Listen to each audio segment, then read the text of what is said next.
Hello, good morning. Love wrestling. Happy Thursday. It is another episode of Firmly AEW. Drew is here off camera, having some camera issues this morning. So I am on the camera. He's off the camera, but we are here. You're prettier than me anyway, so. What's a week without some sort of issue going on in the show? It feels like we get snake bitten every week with some sort of thing going on. But we are here after the show that we saw last night. I love this show. I love talking to our people, but after the show we saw last night, I would have been totally okay with not having to talk about it because I thought it was dreadful. But we are here. It's Thursday. We're going to talk AEW, and that's what we do. Whether we like things, we don't like things, we're going to talk through it. I thought, per usual, there were things on the show last night, Drew, that I did like. But I would say I think this was a candidate for one of the worst Dynamites of the year, for sure. It was bad. It was bad. I sent you the off just behind the scenes baseball when AEW kind of released their graphic weekly that they do. I sent it to you, Drew, in our DMs. Yes, you did. And I said, hey, I assume this show will be a little bit better than how it looks on this graphic because the in-ring in AEW is usually pretty solid and things like that. I said, I assume it'll be a little bit better. I said, but woof, as mid could get. And the show was actually at first I didn't really disagree with you. Yeah. But yeah. The show was less than 24 hours later. Not great. It was kind of mid, yeah. Not great. Yeah, so it was one of those things where like I sent it to you and I was like, oh man.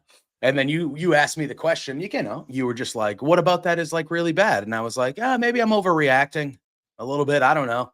I'm like, it just looks like, I don't know. Like to me, it was the 6-man that was the main event, had some story behind it, but like nothing else on the show really had a ton of story behind it. And it was just it felt like it was just kind of put together, blah, blah, blah. I don't know. It just felt weird to me a little bit in general. And I do want to discuss how we're feeling about the AEW product as a whole, because we came on here a couple weeks ago or 3 weeks ago after Wrestle Dream. And I think it was pretty, for AEW fans, it was pretty, I feel like a lot of us were agreeing that Wrestle Dream was one of the best shows of the year, one of the best pay-per-views they put on.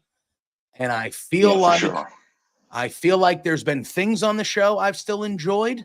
Like, and again, the ending sequence of that show last night that we'll talk about, I liked. But I feel like since Wrestle Dream, they are on a struggle bus creatively. The Moxley stuff is good because that's the main story they're caring about. Hangman stuff is good. But to me, other than that, everything else just seems like jumbled. There's nothing. I don't know.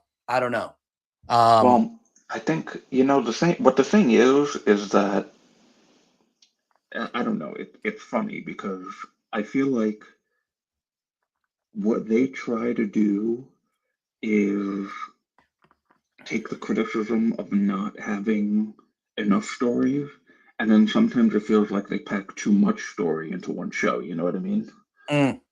Yeah, Johnny's saying it was a very old school WWE booked like show.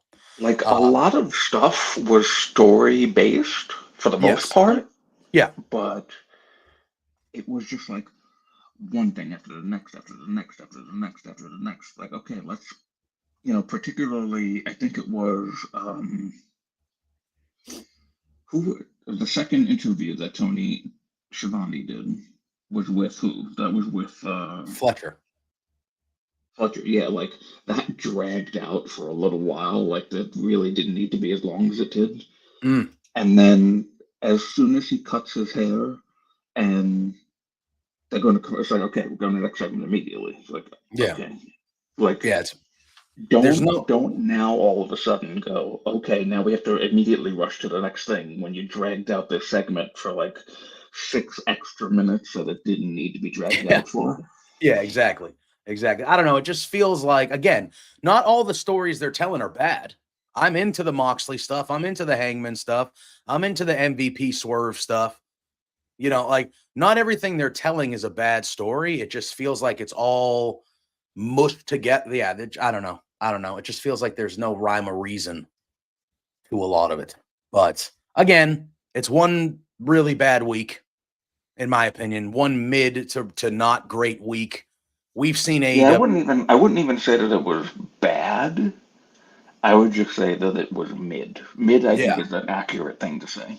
Yeah, it was not great. But we've seen them kind of do like the roller coaster thing where they can turn it right back on and kind of get everybody going. Like, all right, they're humming again. I think they're going to do that next week, actually.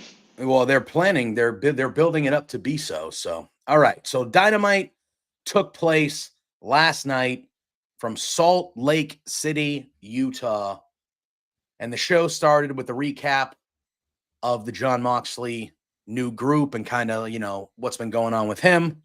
And then we see a good chunk of the roster outside in the parking lot, all with weapons, waiting for the arrival of Moxley and crew.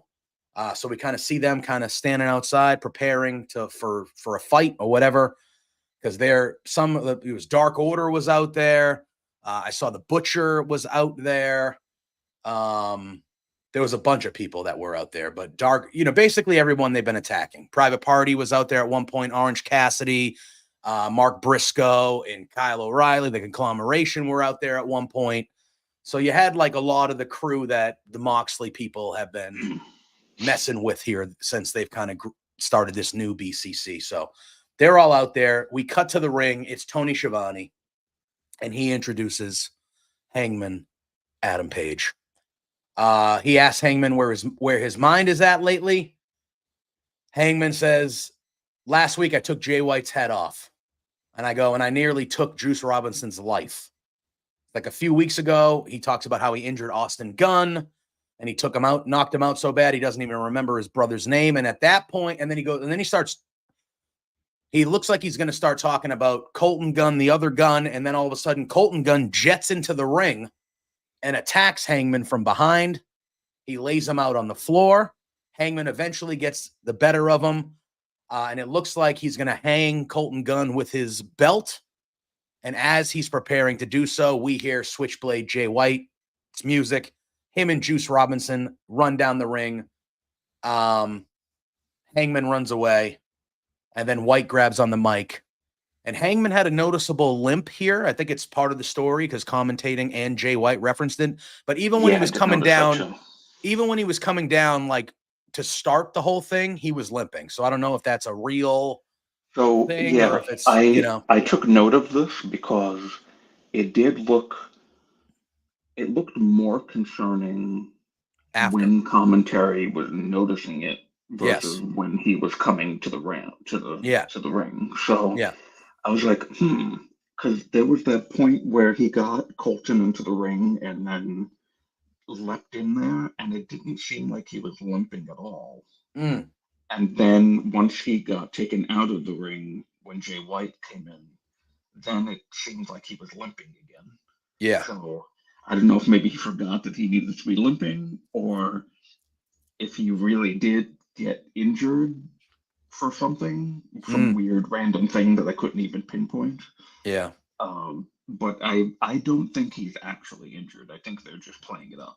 Yeah, I think the fact that they all talked about it makes me feel a little bit better. But I did notice the limp right away too. I was like, oh, is he limping? Is he just a little selling something from like a previous week or something like that? But then it got worse after the thing with Colton.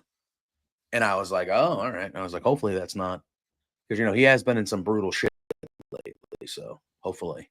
But yeah, so Jay White tells him, you can hide your leg, you can hide that limp as much as you want, but I'll always have your number. And he goes, I'm 4-1 against you. If it wasn't for Christian Cage, I'd be 5-0. And he goes, when that bell rings, you'll never be able to measure up to me. And that's how this segment ends. So I assume we are barreling our way to a rematch between Hangman and Jay White. That's what we're going to do. And I'm not going to complain because that match at Wrestle Dream ruled. Oh, yeah. I'm not going to complain either. Yeah. Dan, in my opinion, Hangman Adam Page is the best wrestler on the planet. I think his character, his story, he does not have a bad match, has not had a bad match, maybe since AEW has started. I'm a massive CM Punk fan too, but Hangman, I think, is the best. He's my favorite wrestler in the world. So I am not one of those. But yeah, Hangman's the dude, man. When I think of AEW, like Jon Moxley to me is like Mr. AEW, even though his character right now is completely Mr. Anti-AEW. Yeah. He's like the face of AEW to me, Moxley.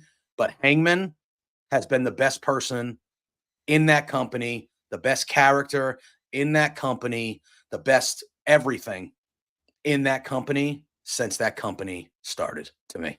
His character, and they mentioned it when he was coming out, his character from day one through that 3-year journey of him winning the world title, now to that 1.5 2-year journey where he's turned into this deranged psychopath. His character has been cared about more than any other character in the company from the start. No question to me.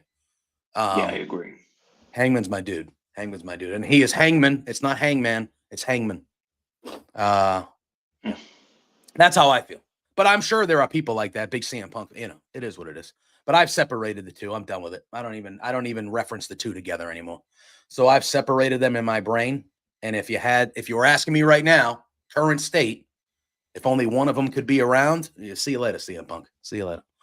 That's how I feel.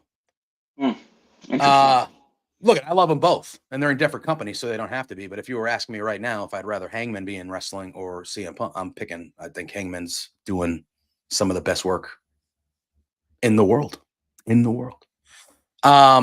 Johnny goes, seems to be a belt involved in these segments. Wonder if we're going to get a strap match at Full Gear. Oh, I didn't think about that. I do notice that there is a lot of belts. There are a lot of belts here. There's whipping with belts. They're trying to hang people. I have noticed that. And obviously Hangman, it's in his name, but the famous the famous lights out or whatever match with Swerve, he got hung to lose. So there is some sort of callbacks all the time with the belt and the hanging of, so maybe that'd be fun. I do feel like their second match probably does need a stipulation. Now, when I say does, that might be strong because their first match didn't, and it was arguably one of the best not even arguably, it was one of the best matches on Wrestle Dream. But I feel like the intensity of the rivalry has gone up a smidge, especially with him injuring Austin Gunn and all this stuff, trying to kill Juice. I do feel like a stipulation could be worthy of this second bout when we get there. Yeah, I think that may raise the stakes, so to speak, if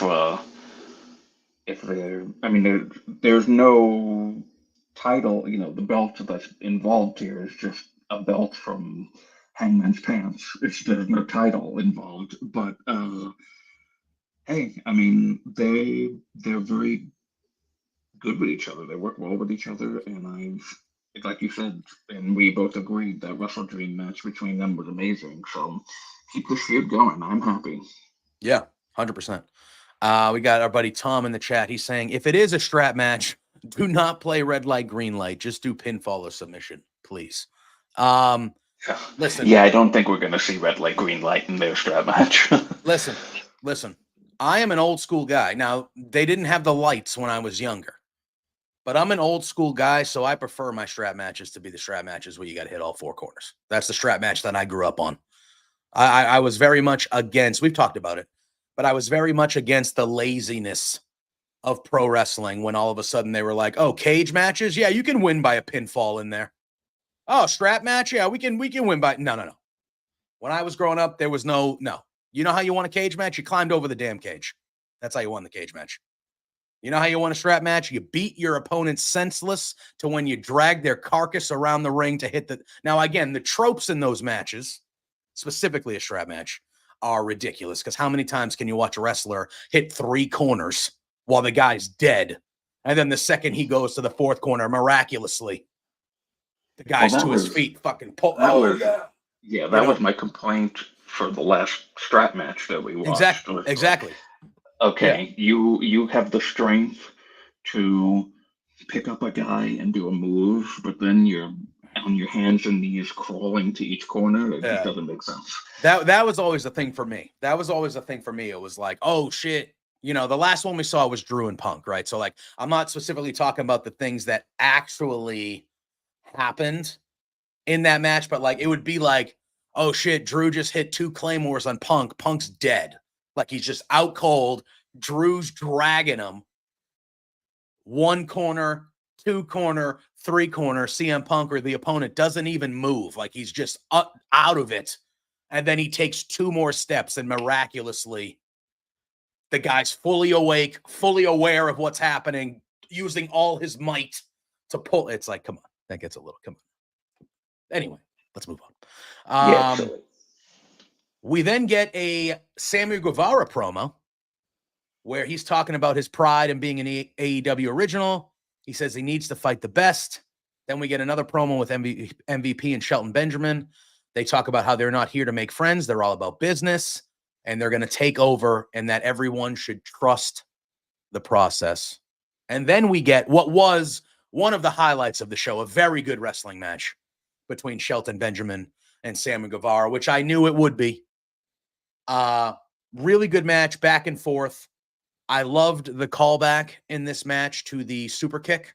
They had Sammy Guevara do the jump from the rope like Shelton did back in the day, and Shelton hit him with a super kick, much like Sean did to Shelton, that famous super kick that we always see on social medias and the internet, one of the famous wrestling moments of all time. I loved the callback to it in this match. I thought that was a nice touch. And Sammy, you know, Sammy goes back and forth. Did you get to see the internet, the social media promo they did with Sammy after this match at all, Drew? No, I didn't. Okay. This match was good. I like this match. Shelton Benjamin won, as he should. I really like how strong they're making Shelton Benjamin look. Oh, yeah, it's great. I love it because we all know that Bobby Lashley's coming, right? And we all know that Bobby Lashley's probably going to be like the figure. Obviously, MVP is the leader, kind of. But Bobby Lashley's going to be like the figurehead, the leader of the wrestling part of the group, right? He's going to be the biggest star there. However, the way that they have been booking Shelton Benjamin, even if Bobby Lashley didn't show up, which we all know he's gonna, they're still making it work because they're showing Shelton Benjamin and presenting Shelton Benjamin as a guy that could lead this group if he needed to. And he's looking the part. He's been incredible. Yeah, he's been incredible. I really like it. This was a great match. Sammy Guevara, I know a lot of people have a lot of things to say about him, but one thing you can't say about him, whether you like him or not, is that he's bad in the ring. He is fantastic in the ring. Another really good opponent for Shelton, brought out Shelton's strengths, and Sammy looked good, hit his shit. I liked it. It was good. Oh yeah, it was really like, you can tell that this is the type of person that Shelton Benjamin should be wrestling. Yeah, because even 100%. with Leo Rush, Leo Rush is very similar to Sammy Guevara. So I mean, he's like, it's got to be like a foot shorter. Yeah. But the style, he's got that same style. So this just is a perfect marriage of styles between the two of them. So Sammy, my God, Sammy sold some of those moves like death. Yeah, man. He's really good at that. So yeah, I definitely agree with you. There's a lot of things that you can say about Sammy, but one of them isn't that he's a bad wrestler. Yeah, exactly. And so they released a social media exclusive interview with him after the match. Johnny, I think that's what they got to do. I don't think Shelton can lose against Swerve, so I think next week is when we're seeing Bobby. I think Bobby Lashley's showing up next week. That's going to be how we protect Shelton, for sure. I think so. I think it'll be at the point where it looks like Swerve's going to beat Shelton, and then Bobby Lashley shows up, attacks him, and we kind of go from there. That's at least what I think. Because yeah, I agree.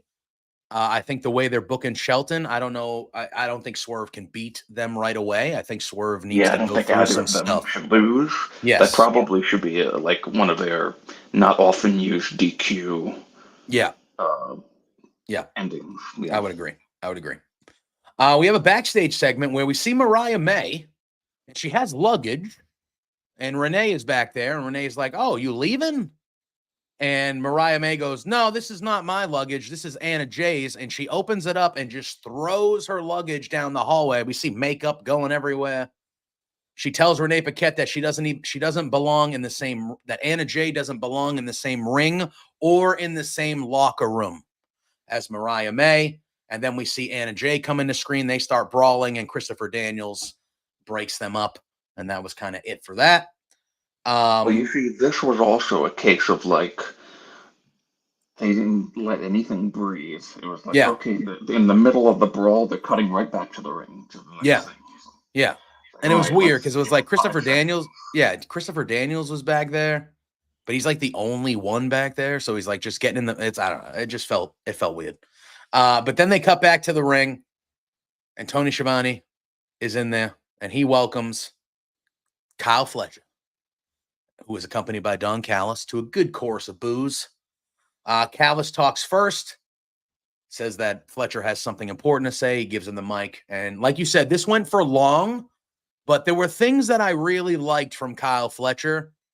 There was some good material in it. But... Yes. But even the other things that weren't part of it, like there were a couple times where the crowd was really getting on him here. They did the shut the fuck up chants. They were doing some other chants. And I thought Kyle, especially the first time, he clearly broke from the promo script, and he turned around and he kind of acknowledged the crowd. And he said, "You're going to hear," like he said, like something along the lines of like, "You're going to listen to me and you're going to hear what I have to say." But he did it like, I feel like that is a pro move. You know what I mean? I feel like a lot of wrestlers that don't get a ton of promo time, sometimes when the crowd gets on you, that can rattle you. And I feel like him having the poise and the understanding to be like, you know what? I'm going to break away from this camera angle where I'm looking at the camera during this promo, and I'm going to address the crowd, but I'm going to do it in a way that helps my character and doesn't feel like it doesn't belong with the promo. And it was to the point where he did that. And even Don Callis went over and like patted him on the back. And then I could read Don's lips. He said, "All right, let's get back to it." So he was like, "All right, man." And he was like, "Let's go. We got to finish this fucking promo." I think that was really well done. Yeah. But Fletcher says, "You can boo me all you want, but I'm only here to talk to Will Ospreay."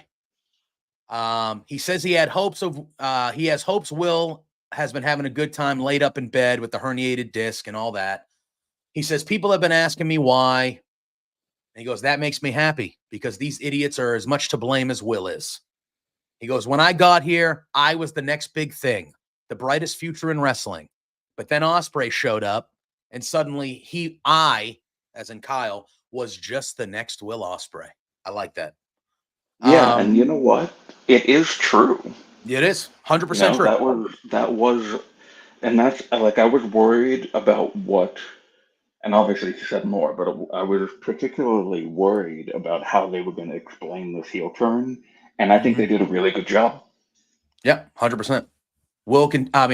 Fletcher continues to go on. He says, "I took every comparison as an insult because I'm bigger, I'm stronger, I'm faster, and I'm better in every way than Will Ospreay."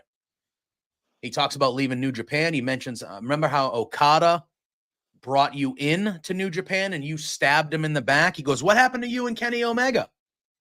He turned on him. He stabbed him with a screwdriver. "I dropped you on your neck." And it all adds up to Kyle knowing he needed to get out of Will Ospreay's shadow. He then goes on to claim that Ospreay never wanted him to get out of his shadow. He never wanted him to surpass him because that's the kind of guy Will is. Selfish. But he says he's going to put Ospreay in the hospital for more than 11 days because he's going to hit Tiger Driver after Tiger Driver after Tiger Driver until his neck is dust. And then the last thing that happens, he goes, and from this day forward, I am nothing like Will. And we see Don Callis take out some clippers, and I was like, he's going to shave his fucking head. I said, he's going to shave his head right now. And exactly what happened. Kyle Fletcher takes the clippers and he shaves a couple streaks down the middle of his head, and he goes right into the camera and he just repeatedly yells, I am nothing like you. I am nothing like you. And that's how the segment ends. I'm kind of with Johnny. I did think it was long, but I didn't mind the length because I think Kyle Fletcher needed this time because this is really his breakout. You're by yourself now, guy. You know what I mean? Like, yeah, you're in the couch, but you know what I mean. You turned heel. This is it. This is your breakout solo heel run. So I didn't mind the length because I think he needed it to really get the point across for this kind of character elevating thing that he did. But yeah, I agree with Asian Joe right here. I didn't think Kyle Fletcher's hair looked anything like Will Ospreay's hair. Well, you know what the thing is? I think his hair before he went platinum blonde, before he bleached kind of looked a little like Ospreay's hair. Yeah. Now it didn't really, but I don't know. I mean, look, he started shaving his head, and I went, "Huh, you might actually look pretty damn good like that." So I'm waiting to see what the end result is of that. I'm waiting to see a picture of him with the head shaved. Like, oh, okay.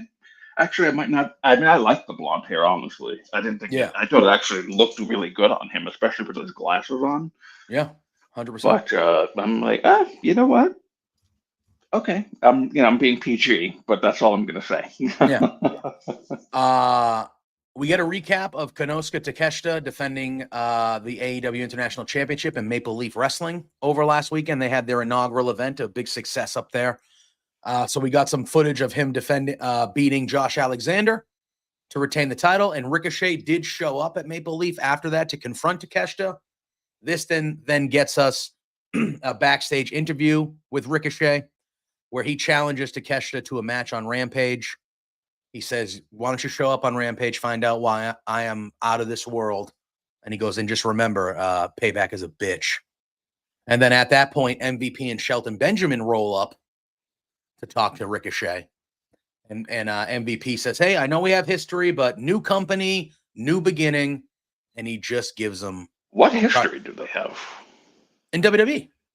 But I don't remember. Ricochet was one of the main early opponents of the Hurt Business. And I think they might have had some was MVP in Lucha Underground? I was not a Lucha Underground guy, so I couldn't answer it's not that I wasn't. It just wasn't available to me where I am, so I never got around to it. But I believe he saw, because Ricochet and the Hurt Business had problems for a while in WWE, especially when the Hurt Business was just starting. Ricochet, I felt like, was one of their main people that they just beat the shit out of for a while. Wait a minute. Wait. Was Ricochet the United States champion at that time? He was the United States champion at one point. I don't remember if it that could be true. I don't remember that far. I remember back of, I don't remember if it was that feud or if it was after the United States Championship reign that he had, because it's coming back to me very slowly, because I actually, I should remember this. I was covering WWE at the time, but it was pandemic era, and that was like 20 years ago at this point. So I'm looking at matches right here. So at one stretch, so Ricochet was feuding with the Hurt Business during the pandemic era. They fought in matches from May of 2020 all the way through February of 2021. We have Ricochet versus Cedric Alexander. We have Apollo Crews, Mustafa Ali, and Ricochet versus the Hurt Business. We have the Viking Raiders, Apollo Crews, and Ricochet versus the Hurt Business. Ricochet and Apollo Crews versus Bobby Lashley and Shelton Benjamin. Wait a minute. So there was a whole slew of that. Okay, I remember now. That was one of the times that they were feuding with the Hurt Business, was when Mustafa Ali was revealed as the leader of Retribution. Yes. That happened at the end of that. Yeah. So. Okay. Yeah. I remember now. And that is true. MVP always did say that he wanted Ricochet to be in the Hurt Business from the start. He wanted I assume, and this is not a slight to anybody, but I assume that MVP probably wanted Ricochet in the Cedric Alexander role. But creative was like, no, we don't want Ricochet to do that. So they threw Cedric in there, who was great. I loved Cedric in that role. But I would assume, because MVP has been vocal, that he always had an idea of Ricochet being a part of that group when they formed that group. I had a feeling Bobby, Ricochet, and Cedric was probably, Shelton was probably the group that MVP wanted, I would guess. Or maybe him just added into the other three because Cedric was great. But yeah. Right, because Cedric and Ricochet were a tag team for a little while. They were. And Cedric turned on Ricochet to join the Hurt Business. Right, and then Mustafa Ali turned on Ricochet. Yeah, everybody turned on Ricochet because the old man didn't know what to fucking do with him. All right, so we move forward. We then had a squash match. It was Brian Cage and Lance Archer versus, I don't know. I don't even know if they announced them. But two Viking-esque looking men. Correct. Brian Cage and Archer won decisively. There was like a chokeslam powerbomb combo they did to finish that up. Fine. We go to commercial. We come back from commercial. This I really liked, and this coincides with the end of the night. But I really like this stuff. So they show the guys out there waiting for Moxley and crew. Again, the conglomeration is still out there at this moment. And we see Chuck Taylor. And Chuck Taylor's got a headset on. He's got an AEW polo, clearly working as a producer or an agent backstage. He comes out and he goes, hey, Mark, your Ladder Warrior match is up. Let's go. So we see Kyle O'Reilly leave. We see Mark Brisco leave, kind of the group with the guys. And then Orange Cassidy starts walking. And as he starts walking, Chuck Taylor goes, hey, man. He goes, can I talk to you for a second? And he goes, I've known you for a long time. I've known you for 20 years. He goes, we used to have to live together before AEW came along because we couldn't afford to not live together. And he goes, I don't know if any of these other guys can handle Jon Moxley. I know none of these guys have beat Jon Moxley. He goes, but I know you've beat him. And he goes, and I know that if you're at your best and you really try and you really care, and if you step up, you can be the guy. You can be the guy. Now, this is the second time we've seen somebody try to give a pep talk to Orange Cassidy. We saw Jerry Lynn do it at Wrestle Dream before everything went down at the end of Wrestle Dream. This one, because it's Chuck Taylor, because of the best friends history, this one hit with me way more. Because they only did the one with Jerry Lynn because Orange Cassidy was going to come out at the end after Bryan Danielson got beat down. Yeah. And this one actually had purpose to it. It did. And this whole thing, and again, we're going to talk about it at the end as well. But, I used to do, Drew, when I first started with Love Wrestling, before Beards, before Firmly with you, I did a show with a guy. His name is Matt from Australia, the franchise we called him. It was called The War Report. And it was back when NXT and AEW were going against each other. And we would cover both shows, much like you and I do now on separate days. And him and I from day one were avid Orange Cassidy marks. And we were behind that guy from day one. And I know we're not alone. The dude is great. And I see what they're trying to do here. And I am ready for an Orange Cassidy world title chase. I am ready. And I've been ready. I've thought this guy, I was praising Hangman earlier. I think Orange Cassidy is right up there with how I feel about Hangman. And we're going to talk about what happens. Question for you. Yes, 100%. He's beaten Jon Moxley. He's beaten him. Yes, that's right. Which Chuck Taylor mentioned. Yes.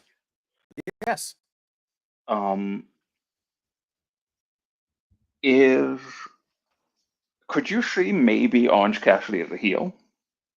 Or is it only, is this his only version of himself? I mean, I could see him as a heel, 100%. I think right now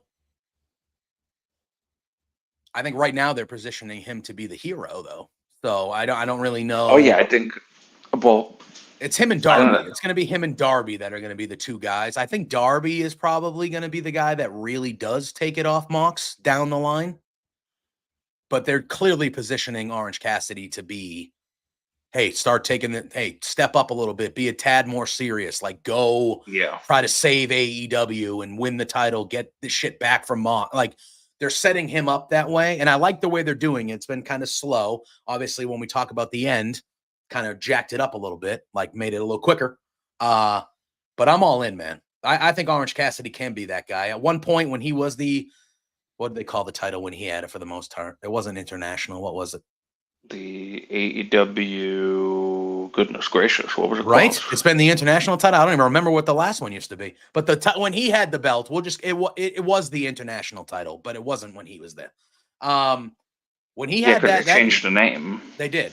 That first run that he had when he was just having All Atlantic champion. There it is. Yes. So when he was the All Atlantic champion and he was just having banger matches on Dynamite for like a year, and he was single-handedly the best matches on the show. He was so over with the crowd, and he still is, but he was so over with the crowd, man. Like, I can really, really buy in to Orange Cassidy chasing to go to the top, especially against like this group that we're still trying to figure out what the hell they're doing. What, like, you know what I mean? That was another. Let's continue with the show because Clinton, I'll come back. I know Clinton is saying he's getting tired of the we're taking over the company.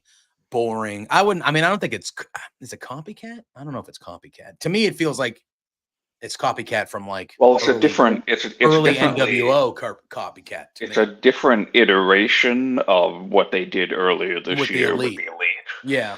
But I think that probably this is my personal feeling. I feel like if they could go back, they probably wouldn't have done that.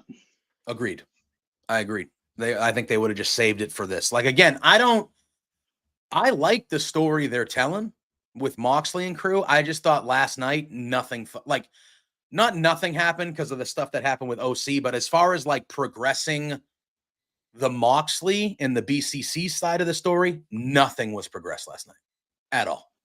There was no. Well, you know what? I will disagree with you there, and I'll tell you why when we get to the main event. All right. So then we had Ladder War. Ring of Honor World Championship match. Chris Jericho versus Mark Briscoe. This was a good ladder match. Mark Briscoe took some crazy bumps in this match. God, he did. He was wearing white, so you knew what that means. That shirt was going to be red by the end of the match. Otherwise, he never wears white, so he was wearing white for a reason. They go back and forth. Good stuff. The spot where Mark did like a flip out of the ring and Jericho moved off the ladder and Mark went through the ladder. My God, that looked like it hurt. I mean, some of those table spots were gnarly too. Yeah, dude. The froggy bow from the top of the ladder through the table at the end of the match. That was a ridiculous bump. AEW needs to be better about that too, Johnny. AEW needs to be better about like knowing when wrestlers are going to potentially be doing that and making sure the camera is nowhere near them. Because you did see Mark Briscoe clearly cutting himself. So you have that froggy bow off the ladder, which was crazy. He was like wobbly at the top of the ladder too. I was like, oh my God. I was like, please do not go out from under his feet. But he hits that on Jericho. You know what? It's funny because I just remembered. I was watching, and I was like, "Oh my God, nobody's holding the ladder." This could go really bad. Yeah, he was just up there, and he was wobbling. I was like, "Oh shit!" But he hits it. Then he picks him up, hits a J driller, and then he looks like Mark Briscoe is going to go retain. And then we see Big Bill shows up, and this is after. We already had Brian Keith come out to try to get Mark Briscoe off the ladder, but Rocky Romero came out with a kendo stick and kind of fleed him away. So then that all happens. Big Bill arrives, and he grabs a choke slam off the ladder outside of the ring through a double table. And then he puts Jericho on his shoulders like a fireman's carry. He climbs up the ladder, and Chris Jericho grabs the Ring of Honor World Championship, and he is once again the new Ring of Honor Heavyweight Champion. The match I liked, the story I liked. Now I'm not a Ring of Honor kid. I didn't grow up a Ring of Honor kid, but I have plenty of Ring of Honor diehard friends, and they were not happy. They were not happy. And we're seeing Joe right here. Asian Joe is saying, good match, but awful outcome. Jericho does nothing with winning the Ring of Honor title that is never defended on Ring of Honor. We've seen this version of Jericho bastardizing a championship already. Hard pass. Ooh, that was some harsh words right there. I mean, I feel like Joe, he was on Mark Order Pod after the show last night with Kate, who was an avid Ring of Honor person. She had very similar, not, our friend Kimmy, who covers Ring of Honor. I saw a ton of people, more than just because it's Jericho. I saw a ton of people that were like, what does this do for Ring of Honor? What does this do for Ring of Honor? Well, yeah, that's the biggest gripe that myself, you, Asian Joe, Kate, everybody really that watches Ring of Honor too, specifically people who watch Ring of Honor and are actually paying for Honor Club, I think it's called, right? Yes. Yes. The thing about that is that Ring of Honor's championships are rare. I mean, for at least in my view, as somebody who doesn't watch Ring of Honor every week, I think I see them more in AEW television than they're shown on Ring of Honor television. 100%. I can't remember the main men's championship. I was just going to say, I can't remember the last time the Ring of Honor World Heavyweight Championship wasn't held by an AEW contracted wrestler. Joe might know more than me because I feel like he keeps up with Ring of Honor more than I do. But technically I get it, Mark Briscoe's a ring, but he's AEW. He's AEW. When was the last time the Ring of Honor Championship has been held by a strictly Ring of Honor? I feel like since Tony's bought it, it's been on. Yeah. That's the vibe that I get. I'm like, oh, he just puts the main championship on AEW wrestlers. That's what he does. Yeah, at least the men's championship. What Joe just said there, that I was going to mention, for some reason, the best champion in the entire promotion, and that's not me saying that, that's even people who avidly watch Ring of Honor. Yeah. The best champion in that promotion, never on AEW TV. So that makes no sense to me at all. No. But again, I think it was somebody in our chats when we talked about that before. They said that that's because she is requested for it to be that way. Well, she's smart, and everybody should be requesting that. Well, we got Sandy popping in saying hello, Sandy. Sandy. Sandy, did you watch AEW? Did you try it out last night? So Asian Joe says that Jonathan Gresham was the last true Ring of Honor champion in 2021. So that was before Tony. Before it was bought. Yes, that was before it was purchased by Tony. Because I feel like once it was purchased by Tony, it's been strictly AEW people that have at least held the men's main title for sure. And then Johnny asks, he says, "Are we getting a Big Bill face turn?" He goes, "I feel like it's getting overdue." Darn. Maybe next week, Sandy. They're doing a special show, so maybe you're tuning for that. My thing is with Big Bill is I think he is going to turn. I think he's going to be the one that breaks from Jericho eventually. Oh, yeah. And he becomes hopefully what they say, the big star out of it, because he is over. This is me putting on fantasy booker hat. What would be nice is if it's Ricky Starks that takes him out of that. But, we're never seeing Ricky Starks on an AEW television show ever again. It's just not happening. That's at least how I'm viewing it with my brain until I see otherwise, but I have no reason to believe that we're ever seeing Ricky Starks on AEW again. Yeah. It's just, it's just a dream of mine. I know, but we will see. To me, there's been a few guys that are in AEW that are kind of built for both, if that makes sense. And that guy is built for WWE. So if he decides to go there, he will be just fine. Yeah, he will. But it's an absolute crime that we haven't seen that guy wrestle for a year. That's a joke. We come back from commercial. We get a hype reel for Jamie Hayter versus Penelope Ford. Penelope Ford been out for 2 years, Drew. Yeah, that's crazy. I didn't even realize it was that long. 2 years. she's been out, and she's coming back, and she's going after Jamie Hayter. We see a hype reel for it. Asian Joe, 100%. At this point, we just need to see Ricky Starks on TV somewhere. Agreed. Absolutely agreed. Then we get Renee Pett backstage with Jamie Hayter.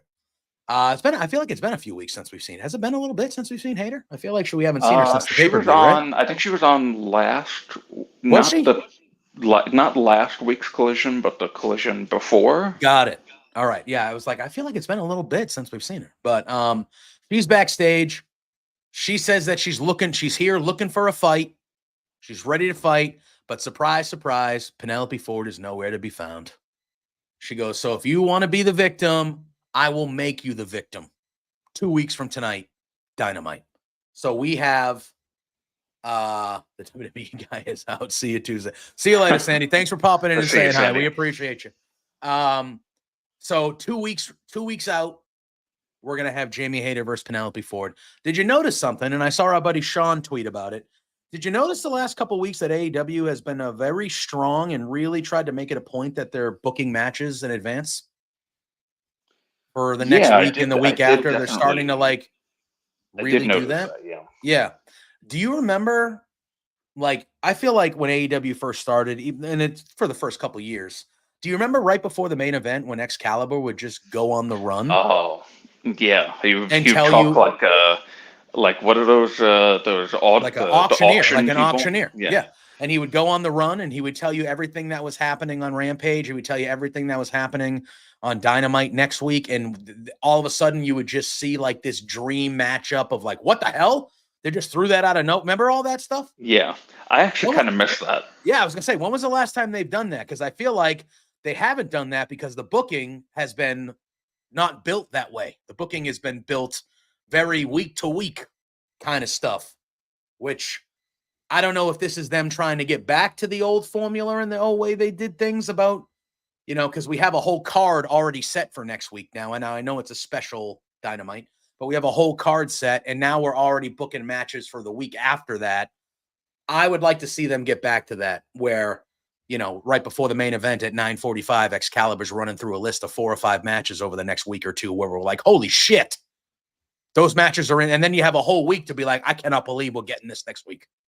Right. Well, but you know what, though? I am actually happy that they're doing it the way that they're doing it now because they're doing it not just by saying the match, they're giving us these video packages that are really well done. Yeah, agreed. But I like it because we have, like I said, we got a monster card next week lining up, and then we got a good match to look forward to seeing Jamie Hayter and Penelope Ford, wrestling in a couple weeks. That's good stuff. We then had another squash match on fucking Dynamite, where the House of Black. Again, I love the House of Black, but what the fuck did the House of Black need to do this for? Everything that happened after that we're going to talk about. Cool. But what the fuck was the point? What did they do in this match that we haven't already seen them do 50 times? I think, well, the thing is like we're talking about how we want to see Ricky Starks on TV. We would be saying that about Malachi if they didn't do stuff like this. That's true. Now, it would be nice if it was just like a feud and an actual match, like an actual like story being built on TV instead of just, hey, here's Malachi Black and Brody King and like Buddy, and we're just going to do a squash. Yeah, and I don't know if they'll get there, but for me, dude, I know that the House of Black present themselves as like a completely different entity, and they're not like Mr. AEWs, you know what I mean? But them going against the BCC for the trios belts, yes. Like they should be the trio that eventually, you got all these guys that are trying to help and save AEW and do all this stuff. You're positioning Darby, you're positioning OC as like 2 potential guys to take out the head of the snake and Moxley. Well, who's taking out the other 3 with the trios belts that they have? They have the world title and the trios belts over there, man. Who's taking out the 3 for the trios belts? It 100% should be the House of Black. And that visual, like imagine Moxley and Crew and, after what's Full Gear in November? So we got a ways to go. What do we got? A month?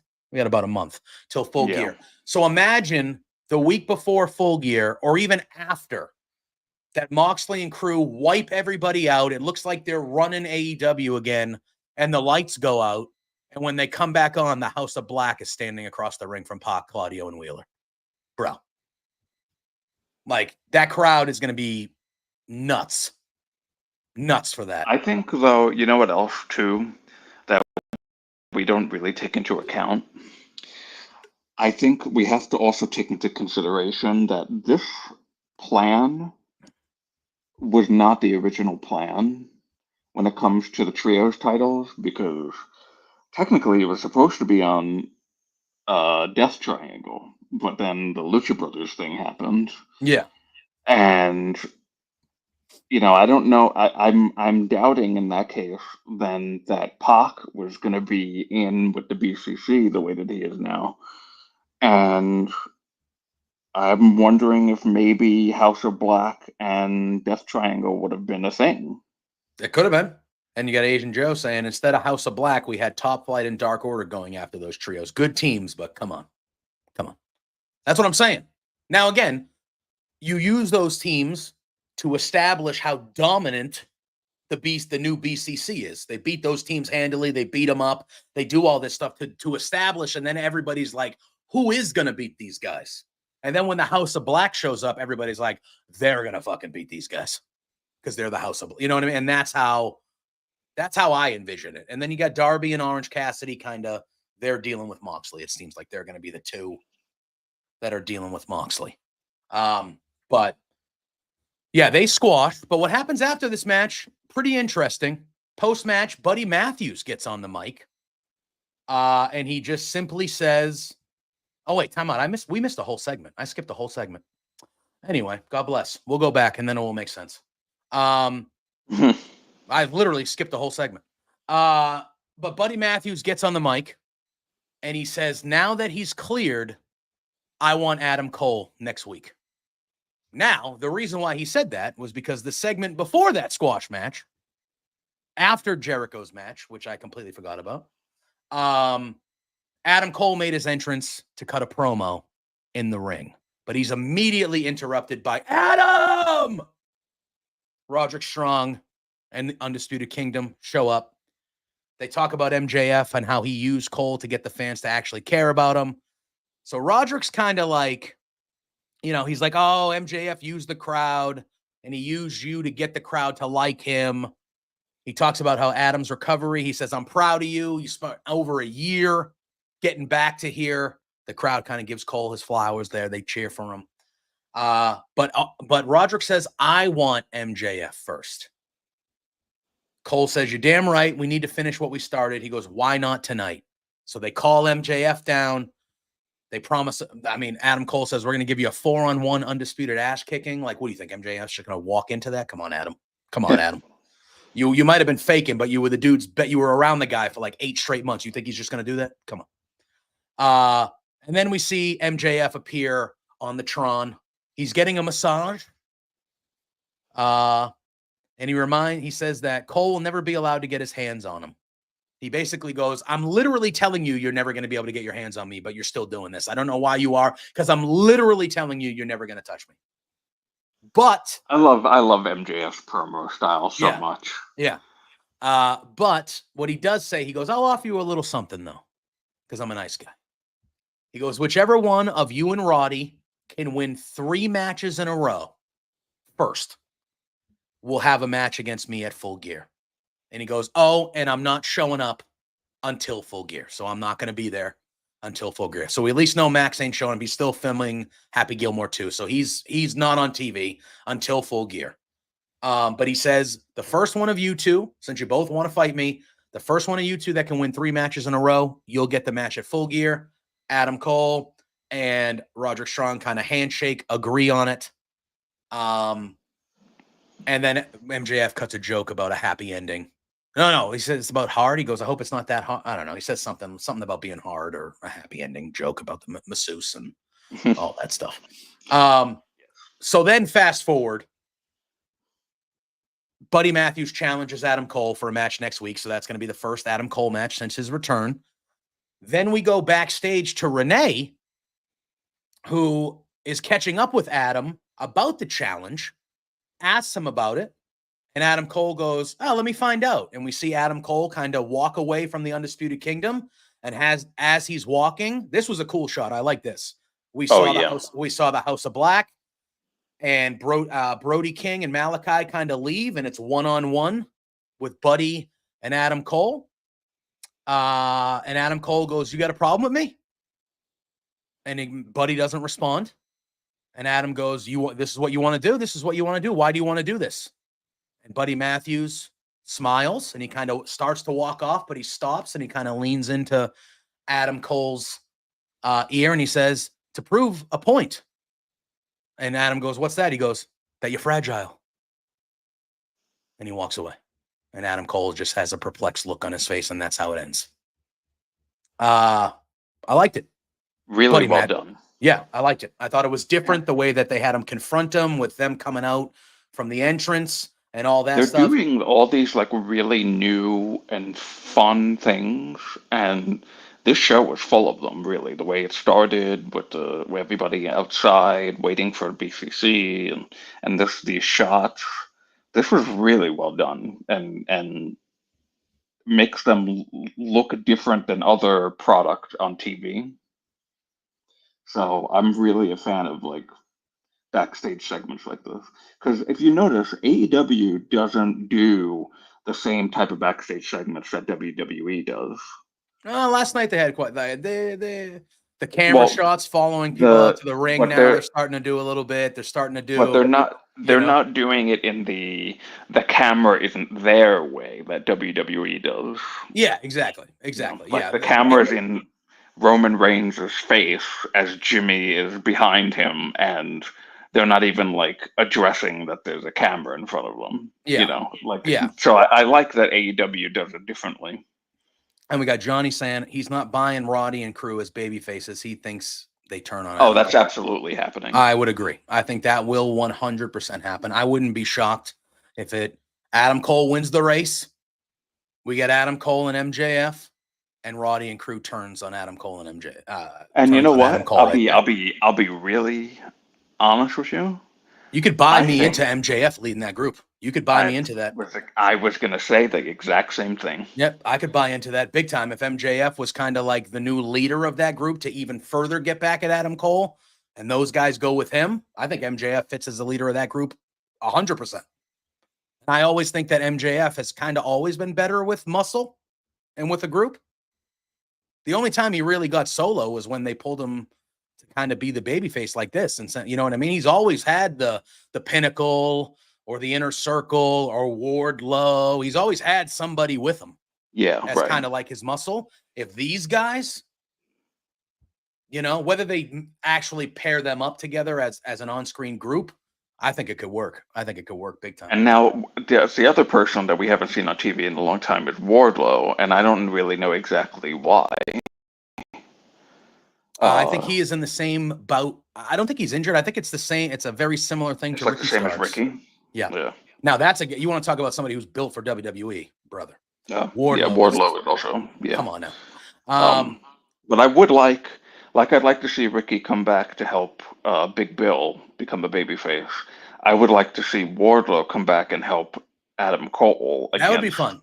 MJF and the Undisputed Kingdom. Yeah.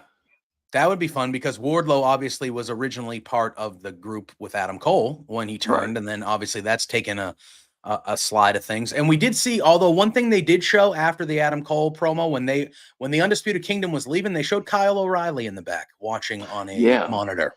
So obviously he's part of the conglomeration, but he obviously is best friends and has a long history with all those fellas in the Undisputed Kingdom. So we'll have to see how that goes. But they did make it a point to show him watching everything on monitor. It was then time for Camille versus Queen Aminata. I thought this match was pretty solid. This was one of those matches to me where like you could see some of the spots were like grittier and tougher, and it looked like they messed up some spots, but I thought even though they might have, which I don't know if they did or not, it fit with the type of match this was. It wasn't, you know what I mean? Like this was like it. I don't want to use the term sloppy because I feel like people usually always take that as a negative, but this felt like just a hard hitting kind of not what's the word? Not I don't know. I'm not going to think of the right word. You know what? It felt unorganized. Yeah, but like not in a bad way though. Not in a bad way, yeah. You know what I mean? And I love Queen Aminata, man. She is great. She is great. I would put everything behind her if I was Tony Khan. I think she is excellent. And Camille looked great here too. Obviously, they are getting to Camille versus Chris Statlander, which is a big match next week on that special Dynamite. This was a really good match between the two, and Camille ends up getting the pinfall victory with the DDT. And then post-match, Chris Statlander shows up. She squares up to Camille. Mercedes then slides in the ring and tries to land a cheap shot, but Stat doesn't flinch. She turns around and starts to go after Mercedes, and then Camille ends up hitting Stat with the DDT. So that's what we saw. Johnny, I mean, I think that's what Drew was kind of getting to as a possibility. That would be fun. If Wardlow was coming back, I think that would be fun. But yeah, I thought a solid outing. Again, it was good. I like Queen Aminata. I thought Camille looked good. I'm looking forward to Statlander and Camille. I think that should be a good one. But yeah, nothing too earth shattering here. So yeah, there wasn't anything crazy, and like we were saying, it had that like unorganized feel to it, but I feel like a character like Camille, this is how a match should go. Yeah, I don't disagree. That's why I said I kind of liked it, even though I saw, again, you only can do so much, especially when I'm kind of laying off the main app and not going over there. But I saw some people saying like, oh, that looked a little, like not great. And I'm just like, yeah. But I thought it fit with the way the match was going. Like there's sometimes where matches are just like that and like it works. Like I think about like Charlotte Flair. Like Charlotte Flair's a great wrestler, but she has a lot of matches where shit breaks down and it just gets clunky and punches and violent. And some of the spots are like gruesome and brutal, but they're not like the cleanest, crispest thing you've ever seen. That's how I kind of felt when I was like, all right, yeah, But all right. We then see they go back out back. Tom will address your comment in a little bit. Let's get through the show and then we can do that. Yeah. We then go out to the back again. We see the wrestlers still waiting for Jon Moxley and crew, and we see a car drive up, and they're ready. And it's Christian Cage and Nick Wayne and the patriarchy showing up. Christian Cage is pointing at the thing. He goes, I'm going to be the new champion. You don't touch me. John Silva goes, I almost nunchucked your ass, which made me laugh. John Silva, because he had nunchucks. Sure did. And he goes, oh, you're lucky. I just almost nunchucked your ass. And Christian goes, yeah, try it. I thought that was fun. And then we look, and then you see Christian look to the corner of his eye, and we see Kip Sabian in between a couple of cars, and then Christian and crew run Kip Sabian off. The chase has them go all the way to the ringside area where Sabian's in the ring. Christian Cage and Nick Wayne, they corner him. And Sabian's like, please, no, let me explain. Please, please, please. And then we see Hook on the Tron making a beeline in the back.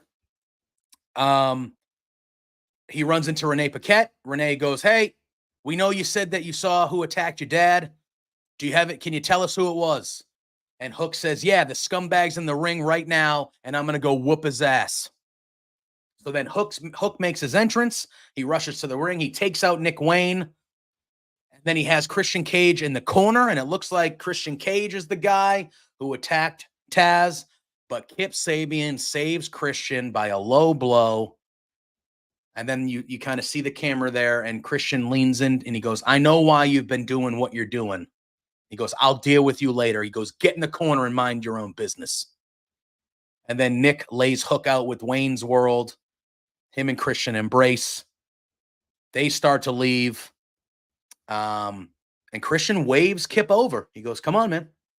But then he decides to give kill switch to Hook on the he puts the thing down with the contract, gives Hook kill switch on top of it. Dented that thing. Dented it bad.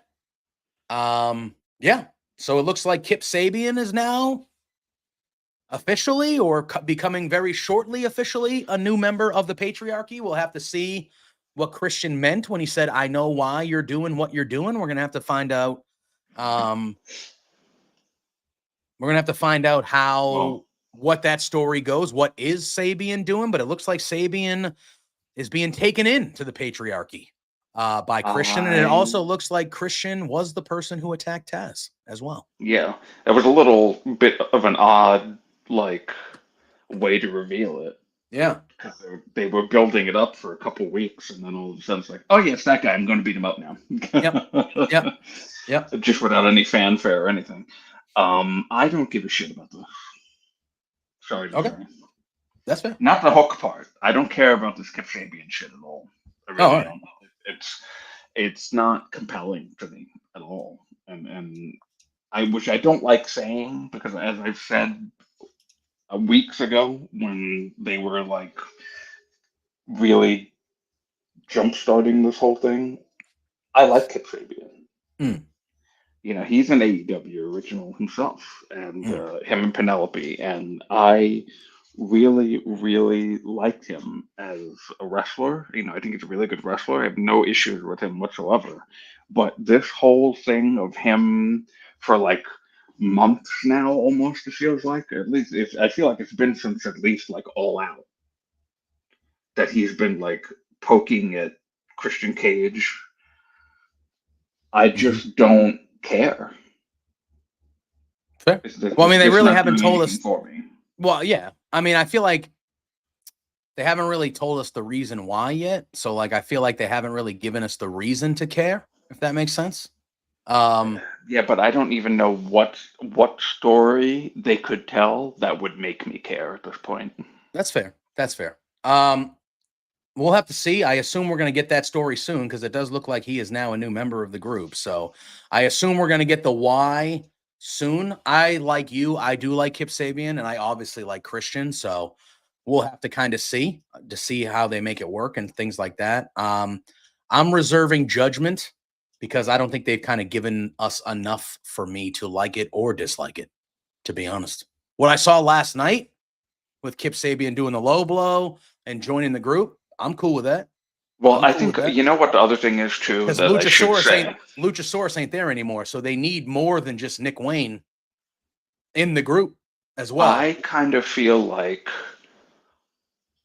not even that somebody else could have been better. It's just that the way that Kip Sabian is booked, I just don't care to see him in this group.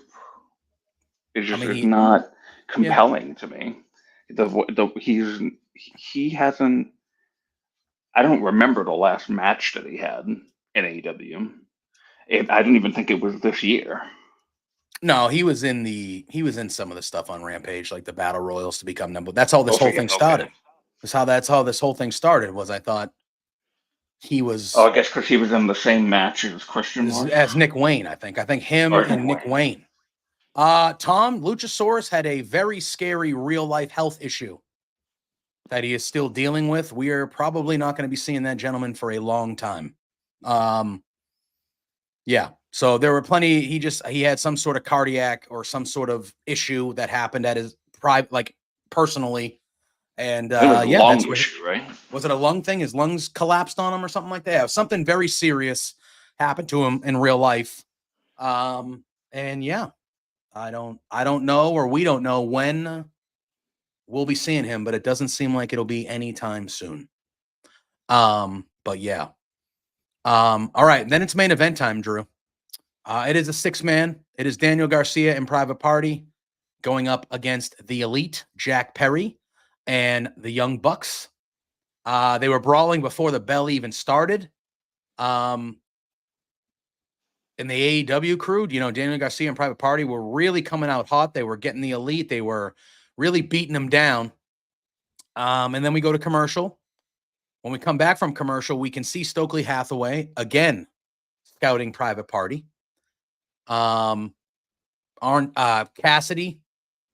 Isaiah Cassidy has taken a lot of beating down and stuff like that. Daniel Garcia gets a hot tag. He does some stuff. Jack Perry was good. I mean, all these guys were good in this match. It was a typical 6-man that you're going to get from AEW, where it's just a lot of action, a lot of nonsense, stuff like that. The one thing that was shocking, so at one point towards the end of this match, Daniel Garcia and Jack Perry have kind of separated themselves while the Private Party and the Bucks, so they've kind of separated into two different fighting things, like brawls or matches almost kind of thing. And Daniel Garcia knocks Jack Perry and he kicks him over the barricade to where Jack Perry's kind of out for the rest of the match. And we see Private Party counter the TK driver, and Isaiah Cassidy rolls up and pins Matt Jackson. So kind of a shocking ending with Private Party getting the victory. Really shocked that this happened. Yeah, 100%. Daniel Garcia slides in the ring. They're all celebrating. Private Party grabs a mic, and Isaiah Cassidy, he calls out the Bucks. And he says, I think tonight we've proved once again that we have your number and we can beat you. So we want a rematch. And at this point, At this point, the Young Bucks are in the ring and they're like, not happening, dude. And they walk out of the ring and they're starting to walk up the ramp. And then Isaiah goes, hey, I got an offer you can't refuse. He goes, if we want our rematch, but if we lose, we'll split up for good. And you can immediately see on Quinn's face, he just looks right at Isaiah. He did not know about that. He is not about that. He did not like that, Drew. Yeah, really, really interested to see what happens there, because they did this. They were doing this they were using Stokely, actually. I think it was last week when he was mentioning, like, oh yeah, Isaiah is like the top guy in the group. Whatever it was that he said, that he was like the single star and Mark Quinn was kind of to the side. Yeah. So they're trying to like show some dissension between the two of them. But I don't want that to happen. I'd like for them to just win the tag titles. So I don't know what exactly is going to happen, because that match is next week, right? That match is next week. So we're going to have to figure something out because, well, you want to know what I think is going to happen is I think Quinn is going to turn on Cassidy. And I think Private Party is going to break up. That's what I think. Oh, I do think Private. They just got new music. And I don't either. I think Private Party should just win the belts. I thought they should have won the belts at Wrestle Dream. But I mean, unless they're going to do the damn thing, unless somebody comes and help, like, I'm not somebody, but unless they just do the thing where they win the belts, which I think they should. I don't. Okay, so I have a scenario here, and it's based off of something that we've been talking about when it comes to somebody else in the Elite. So, wait, do you want to talk about the end start first? Because the end stuff. Yeah, let's do that. Yeah. I mentioned you on Twitter. I told you, I was like, this is happening, dude. So we have that Private Party post-match stuff.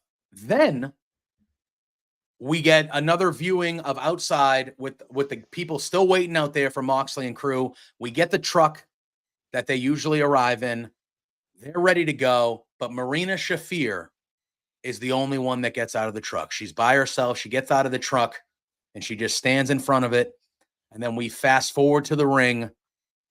We go back to the ring and we see Claudio, Wheeler Yuta are in the ring. They're beating Private Party down. Daniel Garcia comes out. Then we see Jon Moxley. Pac's in there as well. But we see Jon Moxley. Wait, was Pac there last night? Yeah, right?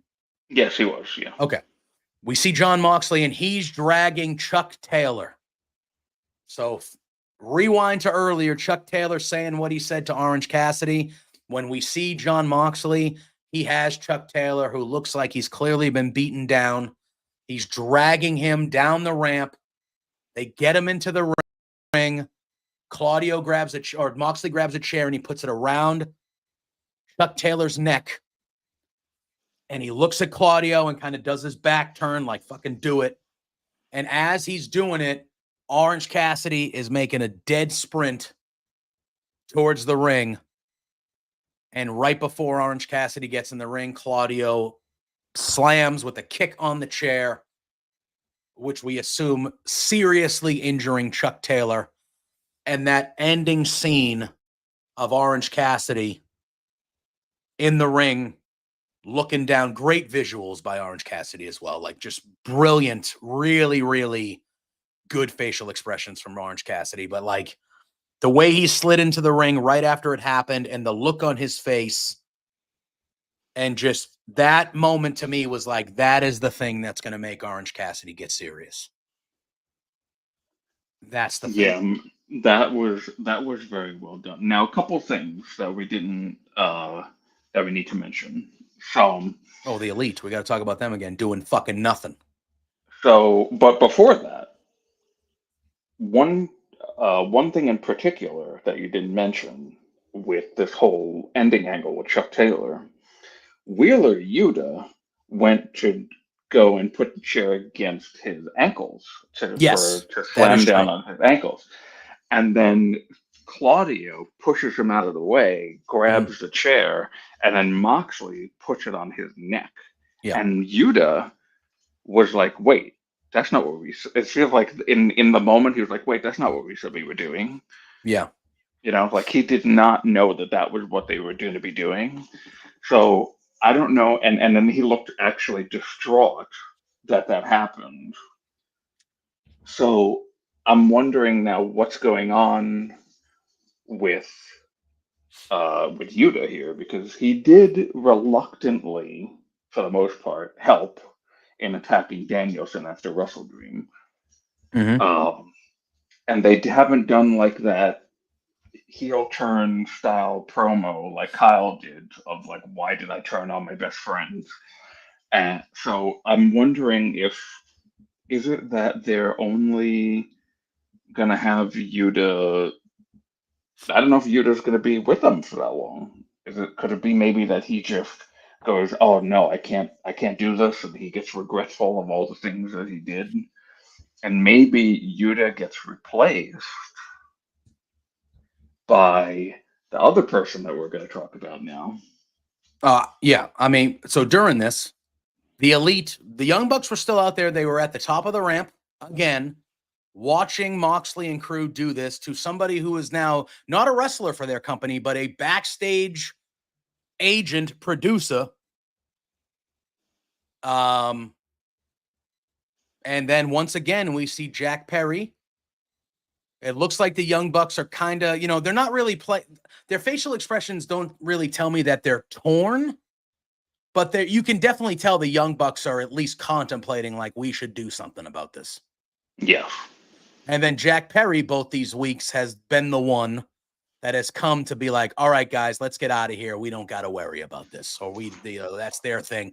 So Jack Perry's the one kind of pulling them away. And we touched on it last week, Drew. But the reason that's happening is because Jack Perry is 100% eventually going to join Moxley. That's how I feel.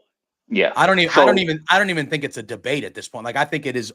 I don't know when or how, but it is happening. They acknowledged each other at the beginning. Moxley acknowledged him way at the beginning of this. They had a backstage segment together. All this stuff that's happening. I feel like, and we've talked about it, Jack Perry's character fits the BCC way more than it fits the Elite, especially now. I just think it's not a matter of if, it's when, Drew. A very, very poignant thing that I know you liked on Twitter, so you acknowledged it. So you saw, you know what I'm going to say. What struck me I found it so odd and so out of the norm of what we see from an Elite entrance. So the Elite music, the EVP's music hits, and the camera isn't up on the stage yet. They're just showing like the Tron and the people, the people are in the ring. And all of a sudden, the camera goes to the one that's walking up the ramp to show the Elite's entrance. And you just see Jack Perry just walk by really quick. I was like, oh, is that a mistake? Like, was he not supposed to be there in that moment? So the Elite come up and they do that entrance and they're walking past the tunnels. And then Jack just gets right in front of them and starts walking. Yeah. I was like, this is strange, but also it almost seems like he doesn't give a shit that they're behind him at all. Like he's No. just like eating up the spotlight of their entrance. Like it's not even his music. He has his own music. He has his own entrance, but he just completely went right in front of them and was blocking them. Even like you couldn't even see the Bucks. Yeah. I was like, okay, that has to be on purpose. Could be. I think he's done it before, though. I think that when they've had multi-man matches, that's like kind of not his thing, but I think that wasn't the first time he's done something like that, where he kind of I would definitely have to go back because I was like, this guy's acting like he doesn't give a shit about them. Well, he doesn't give a shit about all his entrances since he's come back. He doesn't pose or anything. He just walks right down in the ring. Just doesn't pose, doesn't care. Yeah, but we hadn't. Correct me if I'm wrong, but we hadn't seen Jack Perry at all on this show, had we? Before the 6-man? Yeah, before the 6-man. No, this was the first time we saw him. This was the first time we saw any of the his entrance is he's in his bus. Yeah. He pulls up to the back area. He gets out of the bus, walks to the ring. Like that's always been his entrance in any match that he's had. Yeah. But in this match, he's just walking in front of the Bucks. He's, blocking them from view of the camera. He doesn't care at all. And then again, he did the same thing that he did last week, where he's just like, this is their thing. We don't need to be concerned with this. Let's just go to the back. So I don't know that for some reason. And again, I would have to go back and see the last multi-man match that he did with them if he did the same thing. But it just felt so oh yeah, Jack Perry is absolutely turning on these guys. Oh yeah, 100%, 100%. Yeah. So again, that was the ending angle. I loved the facial expressions on Orange Cassidy. You could see the rage building in his face that whole time. He was just staring at Chuck. And, I think they've done a good job. Even though Orange Cassidy hasn't been with the best friends and they no longer exist, the fact that they did that thing where the picture was in his backpack a few months ago and all this stuff, how much Orange Cassidy cares about these people. And I thought, they're his people. They're his best friends, even though Trent probably isn't anymore, but Chucky still is. I thought it was well done on a show with a lot of, I know you'll say mid. I think in a show with a lot of not good to bad, I thought this was really, really good. The ending angle, I thought was really, really good. So the reason why I said to you that the Moxley, you said oh yeah, the Moxley thing was really inconsequential this week.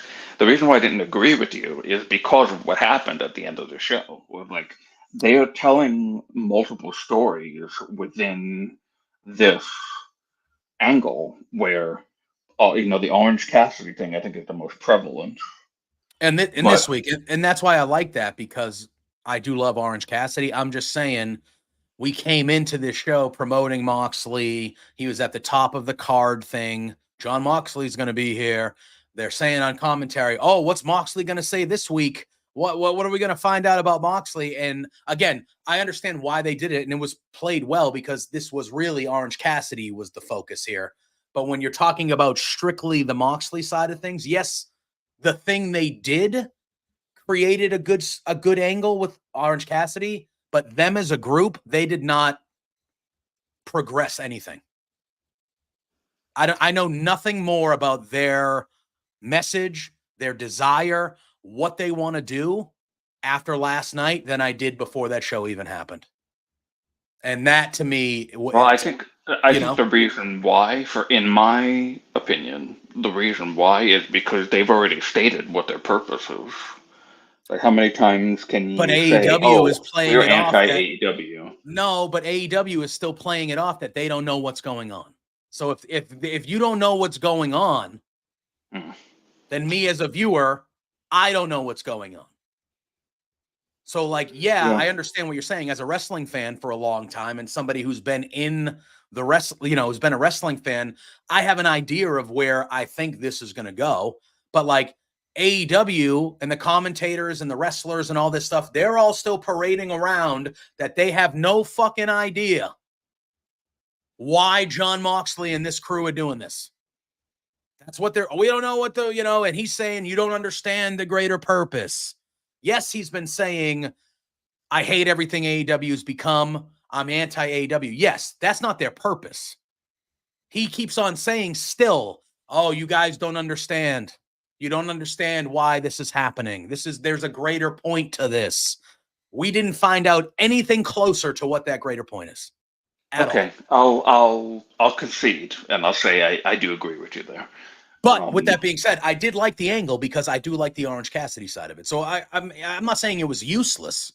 I'm just saying, like, I need more. If you're playing this hot angle, I need more than that. Well, I do think, I just have a feeling that maybe they had originally planned. It was either one that they had originally planned for Shane McMahon to be the leader of this group and then decided not to, or if Moxley, the way that Moxley talked about it in the beginning, made it appear that Shane McMahon was coming in to lead the group, or not even Shane McMahon, but that there was going to be like a higher power, because that first promo that Moxley cut with Tony Schiavone, that this isn't your company anymore thing, especially when the Shane McMahon, that was really right at the heart of the Shane McMahon talks. Yes. So it led people to believe that Shane was the higher power of this group. Mm-hmm. Yeah. And I think that was that classic fantasy booking mistake that people make of, oh, we're actually talking ourselves into this thing that turns out it's not actually what's happening, but now we're all going to be a little let down. I think you had even mentioned, like, oh yeah, because when we first, the first show after that promo, I was like, oh shit, a big person's coming in to be the higher power of this group and blah blah blah, and we were talking about it being Shane McMahon because, like I said, it was happening right when the Shane McMahon talks were happening. Mm-hmm. So it's like now, the past couple weeks, ever since, I would even say since Wrestle Dream, it doesn't seem like this would be a Shane McMahon faction anymore. No, it doesn't. It's like, what would Shane's purpose be of just this?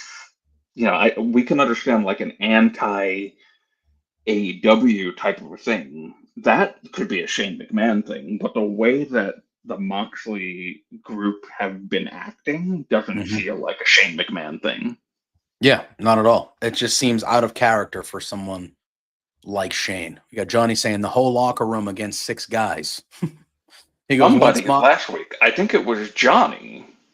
Johnny had mentioned, correct me if I'm wrong, Johnny, but I think you're the one that mentioned it potentially being Eric Bischoff. Yeah, that was a good idea. Which I was like, oh shit, like that's something that makes sense. If it was like an Eric Bischoff, that absolutely makes sense. I highly doubt that that's actually the case, but maybe it's just that there is no higher power and Moxley is the leader. Which I'm fine with. Obviously, yeah, I'm fine Moxley with it too. Can 100% do that role and be great at it. He's doing good stuff here. I just feel like the way it's been presented, there's this looming thing over it where it feels like they're saying there's something bigger at play here. And again, you want to stretch it out. You can't just, you don't want to blow it within a month. But it's one of those things where it's like, I don't know. I just thought Dynamite last night in general was just a poor outing for them. I thought, like I said, it was one of the worst ones of the year. It was pretty rough. But at the end of the day, the stuff that led to the Orange Cassidy stuff, I like. And I'm still very intrigued, and I still want to see where it goes. I just would have liked, I don't know, I know they had one at the beginning of the show, but give me another one of like a pre-taped promo with them talking about more shit. Or like, there was nothing of that. It was, hey, we're waiting for this group. We're waiting all night. They show up for 3 minutes at the end of the night. They do something. And again, I get it, the Chucky thing, but that's the Orange Cassidy side of the story, not the Mox side. It all ties in, but I'm talking strictly. They just showed up for 3 minutes, did something we've seen them do 10 times already and left. Yeah. You know what I mean? And I'm just like, okay, cool. But like, I would have liked that side of the story because the Orange side progressed. I would have liked that side to progress too. A little bit. But we'll see. We got a pay-per-view in a month, so I assume we'll be getting there. But is that where we're going? We're going to get Orange Cassidy and Moxley for the title at Full Gear? Is that what they're doing here? That's where it seems like they're going, right? I would think that would be it, right? OC versus him for the world title. It seems like they shot it right there last night, right? Yeah. Now I don't know what that means for Darby, but I guess maybe they're holding off on Darby for now. I think have Orange Cassidy first. I think that's what they're doing. I think they're doing OC first because OC already has beaten Moxley. So I think they're going to play that up. And then Moxley's going to beat and put down OC. And then everyone's going to be like, fuck. Well, OC was the only guy that has actually beaten him. We're fucked.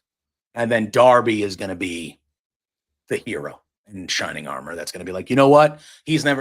Orange Cassidy hasn't either, but Darby's one of the 4 pillars. Hasn't ever been world champion. Yeah. You know, that's the vibe that I'm getting is OC is first. OC will have a valiant effort. He'll have a great match because he will. He'll come really close, but Moxley will put him down. And everyone on the AEW side will be like, well, shit. That's one of the only guys that's beaten Moxley that knows how to do that. What do we do? And then Darby to kind of get retribution from what Moxley did, taking the match from him and all that stuff. Darby will be the hero at World's End or whatever. I actually do think World's End would be So last year's World's End was the MJF Adam Cole Devil review. Yes. So I feel like if there's got to be a reason why they named a pay-per-view World's End. You know, like there was Bad Blood for WWE, and that's that pay-per-view where obviously the feuds with Bad Blood, like Drew and Punk and whatever, those are like the matches that you have on that show because those are like the biggest feuds at the moment that are like blood feuds. So I think that World's End is like somebody's world's coming to an end. You know, you call it so that last year it was MJF world ending. Yeah, this year will probably be AEW's. Moxley and Crew will take over. You'll end the pay-per-view with them literally taking over, or who, you know what I mean? Maybe that's when the higher power person actually is revealed, and then it's now we go into 2025 with a team AEW trying to get the company back. 100%, and I think that's a way you can do it.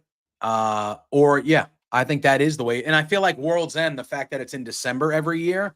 Not only is it what you said, which I think is true, but it's also end of the year. So you can really kickstart. Right. You know, you have this huge angle and you're like, oh, fuck. All right, let's go. We're going into the next year with this giant new angle that we can sink our teeth into. And I think that's, Johnny's saying that Bischoff standing over a bloody OC. So I think there's a way to do it. You know what? Hezekiah says, like Mox's higher power is violence in itself. Evolution through combat, violence is God, and Mox is willing to sacrifice his own friend Brian at the altar, and he will do so with all these other names. That could be it. I did see that there are movies that, by the way, fucking RJ City. Incredible storyteller, as we can see. Give that guy the pencil for every goddamn feud in this company.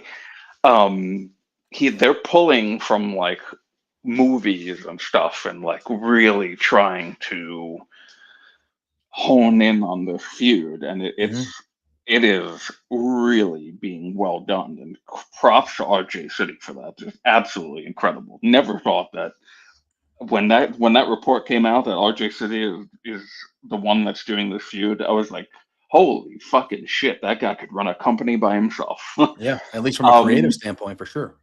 Yeah. So the thing about Bischoff too, what is interesting of it being like a Bischoff, or even Johnny said maybe like a Bully Ray, somebody who is very, a podcaster or somebody with clout in the business, Mm-hmm. who is an anti AEW person like Bischoff and Bully Ray have been. Mm-hmm. The AEW originals, in particular, the two that are being focused on right now in Orange Cassidy and Darby, Mm-hmm. those two are really the ones that get a bulk of the criticism from these people. Yes. And I think that's done very on purpose. And also, the Bucks are as Mm-hmm. well, as Jim Cornette famously likes to call them, the Cucamonga Kids. Yeah. And I don't think that this would be him revealed as the leader. I definitely see it more as like an Eric Bischoff, or maybe even Bully Ray. But I feel like Eric Bischoff would really be the guy, especially with the whole NWO style feel of this and everything. Mm-hmm. So like if he's willing to play ball on this, and I mean, wouldn't it be even funny if it was revealed that all of that was actually an act? And he has actually always been on AEW side, but he's been playing this up so that this way he looks like a major disruptor in the AEW machine, being the leader of this anti-AEW group. Because I've always liked Eric Bischoff, but there's always been this issue, like where it feels like, and I'm not Eric Bischoff and I don't know Eric Bischoff, so I could just be totally wrong here, but it kind of feels like he's a little bit, he's got his tail between his legs a little bit, because it seems like, well, it doesn't seem, it's a fact. AEW is more, has lasted longer than WCW under his regime, and has become more profitable now under Tony Khan. Well, yeah, I mean, it wasn't really always Eric Bischoff's fault that WCW went under, because, the whole AOL Time Warner thing and all that stuff. Mm-hmm. So, you can't be fully to blame for WCW going under. But it just feels like there's a bit of jealousy here. Oh, 100%. 100%. That's part of it. And when Johnny mentioned Eric Bischoff potentially being the leader of the Moxley group last week, I was like, oh shit, that would really be the greatest fit, because, like I said, the people who are being targeted by Moxley's group are the people directly, like the Bucks and Darby and OC, and the wrestling style of those people, like Top Flight, Private Party, Daniel Garcia. Those are the types of people, wrestlers and wrestling styles, that get criticized by Eric Bischoff. So, and of course, this is probably just a major fantasy booking that's never going to happen, but it would be, I think, very interesting to see a guy like Eric Bischoff. Maybe it doesn't have to be Eric Bischoff; it could be somebody else. Yeah. And not even, just like a figure from wrestling's past coming back to reclaim their former glory and the way that things used to be. Yeah. That's that kind of feeling that you're getting from Moxley's promos. It's like AEW is, flippy shit and small guys and people who don't take care of their bodies, like that's what we're getting from Moxley right now. So it would be, Tom mentioning Jonathan Coachman. No. I don't know if that would. I understand the logic of that. That would be a swing and a miss. No one would fucking care, I don't think, about Jonathan Coachman and that role. I think only because of Jonathan Coachman's character in WWE, probably it wouldn't hit as well if it were like even, I would say, probably the next best thing for me right now that I can think of. The next best thing, if not Eric Bischoff, would be Bully Ray. Yeah, I think Bully Ray would be a good one. What about JBL? JBL's kind of popping up on indies all over the place, fucking attacking people. Got the black trench coat, the cowboy hat, the black trench coat. It's along the same line. It's along the same lines as a Bully Ray. It's all in the same thing. But I obviously over the last 3 or 4 months, JBL's been popping up at GCW and other independents and taking out people, TNA and all this stuff. What if it was JBL? Johnny, okay. No. Johnny, I love you, Johnny, but no. Cut it out. Now you're crossing the line, pal. But no. But I think it's like when he mentioned Bully Ray, immediately I was like, oh, what about JBL too? Like that, because that's the same thing to me. Old school wrestler, old school values, not so high on the flippy wrestler. You know what I'm talking about. So it's like, because I do think one of the things, and you just brought it up, and we've been kind of talking about it here before we get out of here.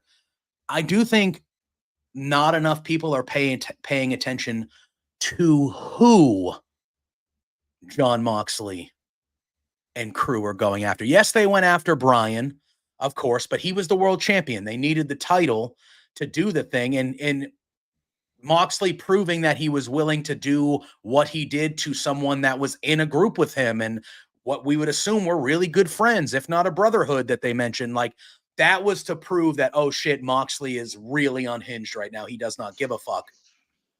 But if you look at everybody else that they've attacked, like you said, the two main guys that they're focusing on, Darby and Orange Cassidy, of all the people, and we could maybe tie this into Tom's question from earlier before we get out of here, but of all the people in the AEW discourse who have been shitting on AEW since the beginning, Orange Cassidy has been a target for them since day one. Oh, he's an embarrassment to wrestling. He's not a real thing. It's not that. Oh, Darby's he just does car crash matches. Oh, those two, like you said, have been two of the most criticized top card wrestlers in AEW since the jump. So now you have Moxley in this group with this persona now that is, I hate everything about AEW. So he's going after those two are the main two enemies that he has. And like you said, all the other low tier people that they're attacking, high flyers, top flight, really over the top, ridiculous characters like the Dark Order and goofiness and things like that. Like they're attacking the wrestlers and the people in AEW that almost fall into the stereotype of why some people don't like AEW. And I think, I think that makes perfect sense. And then tying it all in, the Bucks are like a major component of that because they're the ones just like Orange Cassidy and Darby get heavily criticized. Not even just as their wrestling styles, but them themselves, like Orange Cassidy and Darby do. Yeah, 100%. So I think you got to pay a little bit more attention to that side of it too, because I think it is being very done on purpose of why Orange Cassidy and Darby are the two guys that they're kind of positioning to go after Moxley here, because those are two of the guys that are the most critiqued by those people that hate AEW, especially Orange Cassidy. And I would say too, maybe it's being dragged out for as long as it's being dragged out because they're waiting for Kenny Omega. That is true. That could be true. Because Kenny Omega, he was called out by Jack Perry last week. He obviously has some unfinished business. The last time we saw him, he got attacked by the Elite. So maybe, and I feel like the Young Bucks are torn because the Young Bucks, they are EVPs of the company, man. They got to protect the company. But then again, I don't think they want to mess with Moxley. They don't want to be involved in that shit. They're not ready for that. Or they don't want to be involved in that. So I think there's an intriguing part there as well, because it does seem like the Bucks kind of want to help, but Jack Perry is kind of the one that's been like, no, they're all right. Like, let them That's not our business. Let's let them do their thing there. So, but again, yeah, I thought the angle is good. I'm still intrigued to see where it goes. And we'll just have to see where they kind of go. Hezekiah saying, I would like to see the reactions of the roster and Renee, maybe even Brian's wife. AEW have an opportunity to really dip into some melodrama and soap opera and really pull on that. You know what? Yeah, but that Hezekiah. I'm glad. Yeah. I'm glad that you mentioned that, because the one thing that I do find a little bit puzzling about all this is how Renee is never asked about what's going on with Moxley. It's like, why is, because they've referenced them as being together Swerve on TV. did. Yeah, Swerve did back in they've done Swerve did, Eddie did, a couple of people have acknowledged that Renee and Moxley are married and have a kid, like they're legitimately together. And since this happened, no one is saying a word. Renee is just out there. Just last night, she's doing interviews. She's doing this, she's doing that. And then Moxley is the guy, like the anti-AEW guy, taking over the company. And nobody's even like, hey, Renee, everything good with Mox? Maybe you could talk to him. Maybe get him to stop attacking everybody and trying to murder people. Yeah. It's hard to do. And Mox is at a point right now where I don't think he's listening to anybody, Drew. I don't think he's listening to anybody. All right, that was Dynamite last night. Again, hit or miss show. I thought. Tom's thing. Oh yeah, I mean, we've talked about it at length. I feel like he goes, "I love how positive you guys are about wrestling." Well, I appreciate that, even though today I basically have been saying that last night's show stunk, but you know what I mean. He goes, what are your thoughts on the internet discourse around AEW right now? Okay, listen. I think there are people that just hate on AEW to hate on AEW. And I'm not talking about those people right now. Whatever, dude. Those people I'm not talking about. I feel like the discourse around AEW right now is warranted, because I do feel like since Wrestle Dream, they've clearly taken a step back, especially creatively. They are on a struggle bus big time creatively, I feel. The last two Dynamites. I don't 100% agree, but I can understand why you feel that way. I feel like the last two Dynamites have been subpar. I feel like they're just dragging out. We should never have two squash matches on a Dynamite ever. Ever. Shouldn't even have one, really. Very few occasions. Last night we had two squash matches on Dynamite for no reason. Neither of those matches had to happen. I don't think it's the story is being told. I think it's the way that they're booking the show.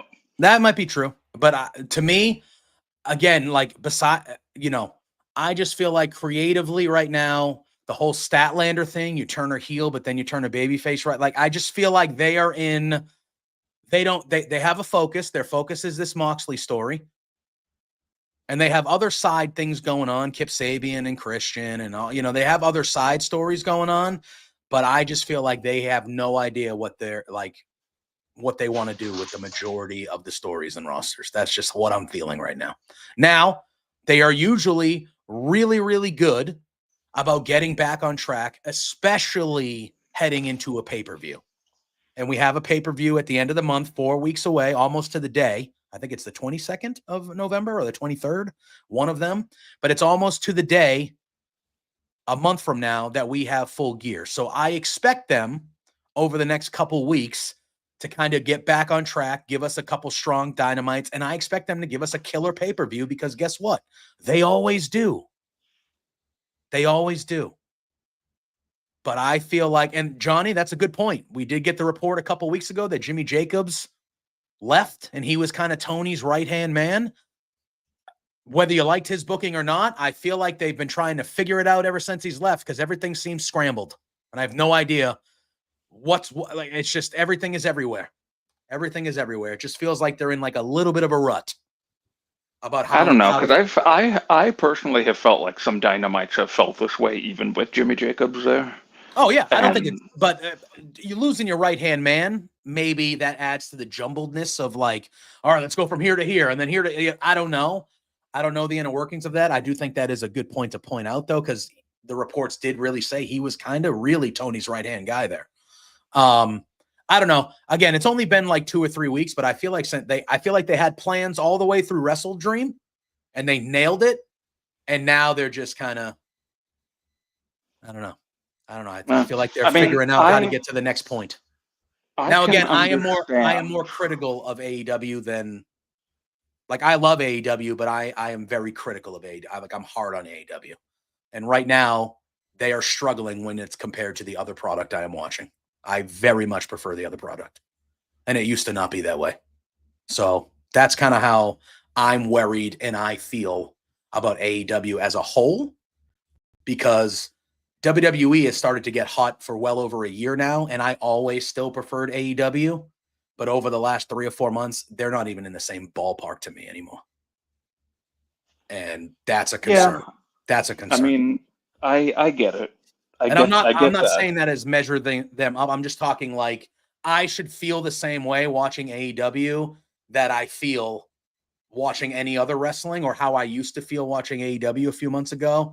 And I feel like they are in a little bit of a, I don't feel that way anymore. Like last night's Dynamite, I could have missed, and I wouldn't have missed a fucking thing.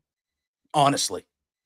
Like, you really wouldn't have missed any, like, you could have missed that show last night and you wouldn't have missed anything where you're like, I have to go see that. I have to go see that. It wouldn't have mattered at all. And I think you can't have your main show on television doing that ever. I think that last comment, Hezekiah, is that how you pronounce it? Hezekiah. The fluff, I think, is the biggest problem. I think that it's not that, listen, the main criticism of AEW for the past couple months from, the internet morons has been, oh, what's the story? There's no story, blah, blah, blah. And they're really not watching the show, because for the past, I would say this for pretty much, I would say for this almost this entire year, at least since like Revolution, I would say AEW storytelling has really progressed. Mm-hmm. And particularly with the Swerve Hangman stuff. Oh, yeah. Which we have to give props to Will Washington for, because that was phenomenal. Absolutely phenomenal.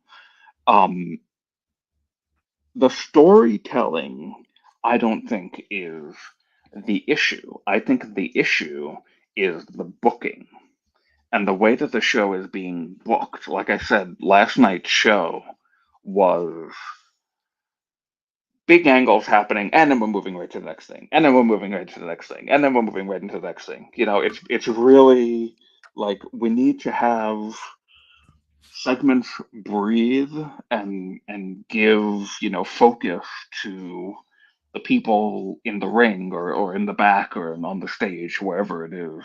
Just like have the camera. See, what I do like about WWE, the way that they shoot the shows now that Kevin Dunn isn't in the fucking picture, is they're really honing in on the wrestler right when a segment is over to just like show you the emotion that wrestler is feeling about what just happened.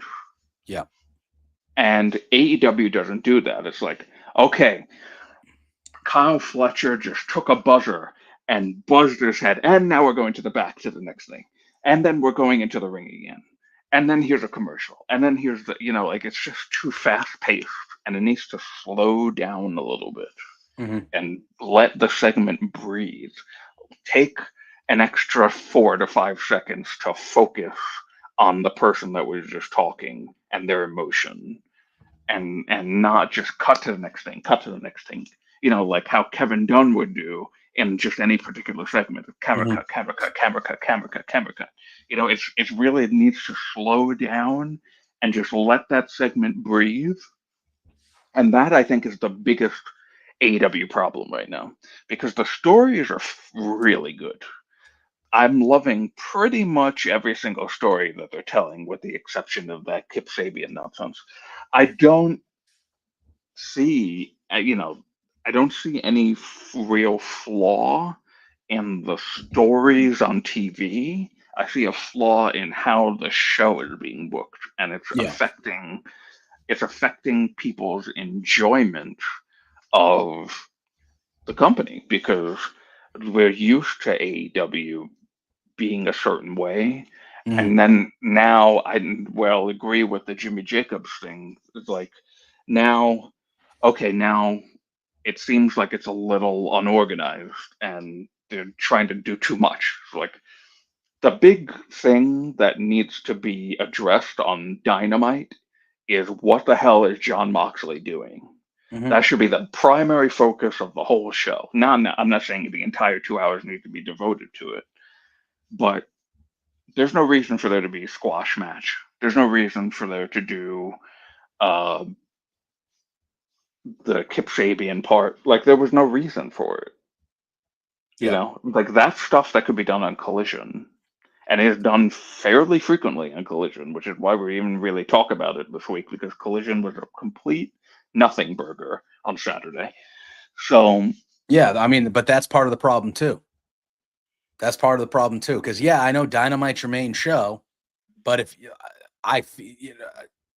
that speaks to AEW as a whole of how bad Collision is. I can't remember the last time we talked about Collision on this show, and this show is called Firmly AEW. We're supposed to talk about both, but we come on here and we just talk about Dynamite every week, which I'm fine with because Dynamite is clearly the A show, but that speaks to the greater problem of what I'm feeling about AEW as a whole right now. Is I feel like they have no direction. That doesn't mean that they don't have good stories, but they have no direction of how they want. Collision's been on the TV for less than a year and a half, like 2 years, less than a year and a half, whatever, 2 years. The show means fucking nothing. The show means nothing. That's a problem. And the last 2 episodes of Dynamite, for the most part, have meant nothing. They've meant nothing. Next week, big show. Should be good. But last night, that show meant nothing. That show meant nothing. And I don't want them to fall into a trap where the Dynamite has to be like a special Dynamite in order for them to actually make it mean something. Yeah. Because, like, interestingly enough, you've said since really Wrestle Dream, Dynamite really hasn't felt like Dynamite. Yeah. And that you could probably attribute to the last 4 Dynamites before Wrestle Dream in a row were special Dynamites. You had the 5-year anniversary show. You had Grand Slam. You had there was another thing too, a Title Tuesday, which was the Dynamite. Was that the Dynamite after Wrestle Dream? Which one? Title Tuesday. Or was that the one right before Wrestle Dream? It was one of them. It was on one side of it. I think it was the one right. I don't know. I don't remember, to be honest with you. Which is a problem. Again, another problem. That I can't remember things because of the shows are meaningless. But I think, I think it was either the Dynamite right after or, it was one of those ones, either right before or after. So it's like, we can't be doing these stretches of 3-4 Dynamites of special in a row and then just have, here's a plain old Dynamite, because we're not promoting anything special now. There's no no special name. There's no Grand Slam or Title Tuesday. And now next Wednesday is the Fright Night Dynamite, they're calling it. Yeah, it's like their Halloween thing. Yeah. So it's like it's calling it a Halloween thing, yet there's no Halloween themed match announced. Now, if you want to do like every year a special Fright Night Dynamite with a big, fun little Halloween thing, I'm cool with that. I don't have any problems with that. Yeah. But you got to make the Dynamite before it and the Dynamite after it mean something also. Can't just agree.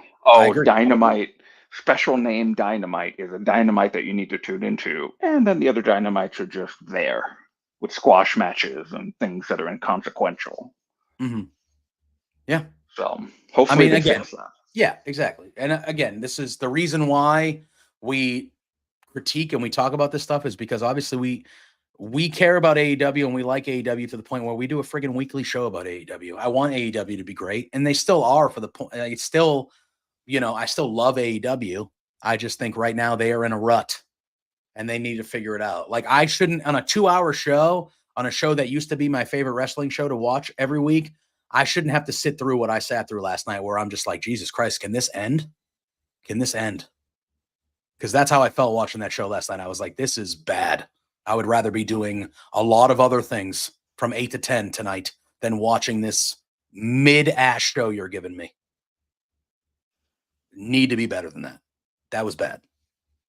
But on that note, next week when we talk, we'll be reviewing Fright Night. We have Adam Cole and Buddy Murphy. We have the Young Bucks versus Private Party for the tag titles. If Private Party loses, they are no longer a team. We have Statlander versus Camille. I feel like there's a couple more bigger ones that I'm not even thinking about that are also on that card. Swerve and Swerve and Shelton Benjamin. That's going to fucking rule. Potentially the actual debut of Bobby Lashley. It's going to be a big one next week, and I'm hoping that kind of puts the kick in the ass here, because we've seen AEW do some, when AEW is at its best, they are the best. That's how I feel. I just feel like lately, the last 3 weeks or so, they have not been at their best. So hopefully they can turn it around. But again, regardless of how we felt about Dynamite last night, it's always a good time talking with the chat, talking with you, Drew. So let the people know where they can find you so we can get up on out of here, and we'll see everybody next Tuesday for Firmly WWE. Yes, you could find me on Twitter for now, for everybody that's using Twitter, and for me, if I'm still using Twitter, at the Drew Nicholas, as you can see under my name there. And I do have a Blue Sky. I don't remember what it is, and I also don't remember what my password is for it, so I'm going to have to find all that out again, because it seems like a lot of people are jumping ship, which understandably so. So yeah, you can find me there. You can find me on the Roundtable Pro Wrestling Podcast. You can find me collecting the Super Chats and Humper Chats for the AEW Collision post show every Saturday night with Rick Cuesta and Iridian. Come join us there. It's always a fun time. And follow Firmly LW on Twitter as well. Maybe we'll do a Blue Sky for that eventually. Just for the people that are no longer on Twitter and are going to Blue Sky. We'll see if maybe we do that. So follow us on all those things, and go ahead, JPJ. Yeah. You can follow me at JPJ Loves Gaming on all social media platforms, also on YouTube and Twitch. Every Tuesday and Thursday, me and Drew are here. Tuesdays, WWE, Wednesday, AEW, 10 a.m. Eastern Standard Time, doing Firmly Love Wrestling. Tonight, 8 p.m. and every Thursday night, the flagship of Love Wrestling, me and Pluggo, Between Two Beards. So come right back to this channel tonight at 8 p.m. Eastern Standard Time, as me and Pluggo will be talking. You know how we roll. We talk a whole lot of everything, whatever, wherever our brains go is how Beards goes. So that's where you can find me. But like Drew and I said, you can find us both here Tuesdays, Thursdays, 10 a.m. talking wrestling. One of my favorite things I do every week. Thank you all in the chat. Again, the chat has just been on fire this last month or so. So we appreciate all of you very, very greatly. And you all know the drill. At least I hope you do by now. Until next time, peace out. Peace out.